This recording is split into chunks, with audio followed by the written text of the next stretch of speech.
Hi, we're Joe Jen from Sustain Nutrition. And this is Sustain Nutrition's complete guide to exercise and fat loss. So we're just going to go through what you need to do. In order to lose weight, then you need to be in a calorie deficit. So what this means is you need to burn more calories than you're taking in. So there's different ways you can do this. You can either burn more or you can consume less. But either of these are basically what you have to do in order to lose fat. Weight loss is always going to come down to creating a calorie deficit. Now, to ensure that you're losing fat and not just losing weight, which could be muscle as well, you want to ensure that you have an adequate protein intake. Protein is going to help preserve that muscle mass that you've got and possibly help you build some more through your training. Yeah, if you don't ensure you're looking after protein and you lose your muscle mass, it'll then get harder for you to lose weight. So the less muscle you have, the lower your metabolic rate. Also, when you lose weight, when you're losing fat, your metabolic rate will slow. So if you are 90 kilos, your body will use a certain amount of calories per day. If you go down to 80, then that number of calories will go down. So ultimately, you have to make sure you have a structured plan, because as your metabolism slows, you have to be able to change things in your plan, whether that be exercising more or consuming less. So you need to make sure that your plan is structured to make sure you can keep progressing as your metabolic rate slows and your progress slows. So as just already alluded to, everyone's weight loss will stall at certain parts.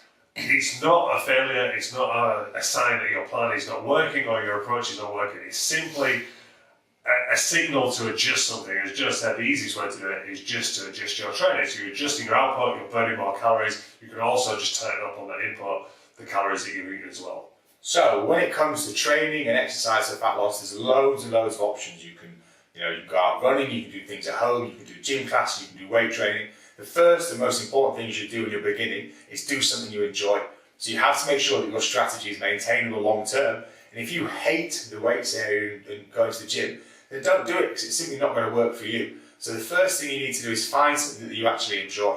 Second, once you've kind of maximised this and you've reached the plateau, then do this more. So if you go to this, if you like going to Zumba and you go twice, then go 3 times, because then you'll be burning more calories, you'll create a bigger calorie deficit.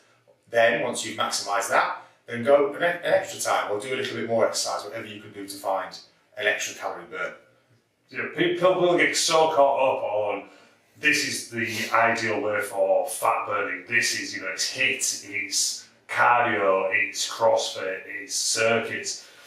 Do what you enjoy doing. So if you don't, as Joe said, you've got to find reasons not to go. You're going to put this off, I'm going to do this later, I'm going to do this. So we're guilty of it as well. I know I should stretch a lot more, but I don't do it because I don't enjoy it. I would rather do weights. So I find excuses not to stretch. So I have to force myself to stretch. But do things that you enjoy doing, even if they're not optimal. Even if doing resistance training and HIIT is optimal for your goals, if you don't enjoy doing them, you're not going to do them. So find what you enjoy doing and do that consistently.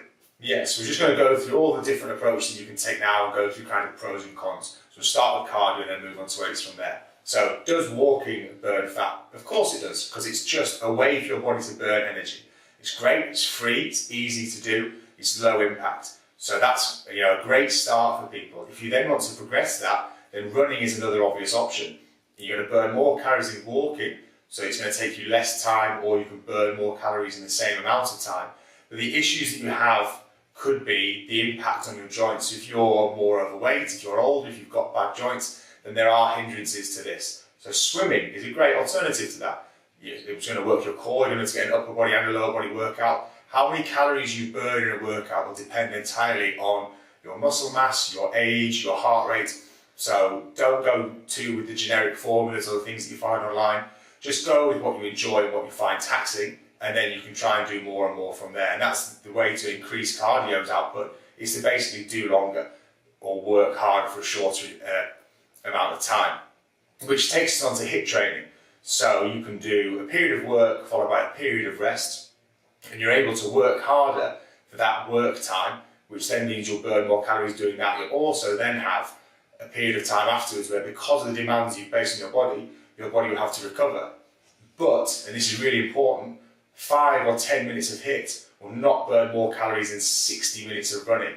We're looking at time comparisons. So 10 minutes of HIIT versus 10 minutes of jogging or walking, then the HIIT's going to be more beneficial for your fat loss. And this is important. We're looking at the benefits of HIIT are often health related. So your heart and your lungs will get stronger. This doesn't mean you'll burn more calories. So volume, the amount you do, is always king. Yeah, they're all going to have their pros, they're all going to have their cons as well. So, just said HIIT stands for high intensity interval training. So it's high intensity, so it's more demanding on your body. So it might take you longer to recover from that. So then, just doing something as simple as walking is just going to burn that fuel, but it's not going to be very demanding. You can walk for hours and hours a day without basically feeling tired or sore or aching the day after. You can't do that with HIIT. So everything's got the pros and cons. You've just got to weigh up what works for you, but it's all about just burning that fuel. It's all about burning calories. It's not necessarily you're going to burn fat in those sessions, but you're going to create that calorie deficit, which is going to lead to fat loss. Yeah, so that moves on to weight training, which is now kind of more popular with the rise of Instagram and things like that. People are doing it more, which is great. The first thing we need to cross then is toning. So often people say, I want to tone up certain areas. We need to look at whether this is fat loss or muscle gain. Because if it's fat loss, then that's going to have a different energy demand. So often people will say, I want to tone my stomach or tone the back of my arms. If that's trying to make them firm or lose fat, then you need to have a fat loss approach. If you're looking at kind of bringing more shape to your arms or your legs or your bum, whatever it is you're looking to work, then that's going to be a different energy demand and you need to put more calories in order to build muscle then. Yeah, unfortunately there are no toning exercises. It's just you can either, as just said, building muscle or you're dropping body fat to give you that toned look. So if you want to tone up your arms, then you need to work muscles underneath, but that's not going to burn the fat over the top of them. Nutrition and kind of a full body training is going to do that. So to get that tone look, you need to reduce your body fat whilst maintaining the muscle mass that you've already got, if not possibly building some more. Yeah, exactly. So the best exercises you can have here are doing things like squats, deadlifts, push-ups, pull-ups and shoulder presses. If you stick with the big movements, and what we mean are muscles that exercises that use large muscles and often several muscles at once, then you'll burn more calories from this. You'll also be able to build more muscle or maintain more muscle so that as you do lose fat, then the muscles will show and you'll have that toned look. If you just focus on the cardio, then it's possible for you to lose muscle. So that's why people often recommend using weights. So yeah, using the exercise selection to get the bigger energy expenditure. So as Joe said, using the bigger muscle groups, what I call compound lifts, which use multiple joints, things like squats, lunges, heavy pushes, heavy pulls and deadlifts are going to work more muscle groups at the same time to create more energy demand to create a bigger calorie deficit. So definitely stick with those. This takes us nicely onto nutrition then. So people often look for the exercises that help them burn fat. They don't consider the nutrition, and this is not a recommended solution at all. If you exercise more, then your body will ask for more food. So you have to make sure that you're changing your food quality. If you're currently eating high calorie foods and then you begin exercise or do more exercise, then you'll just eat more of those foods and this will negate the progress you're looking to make.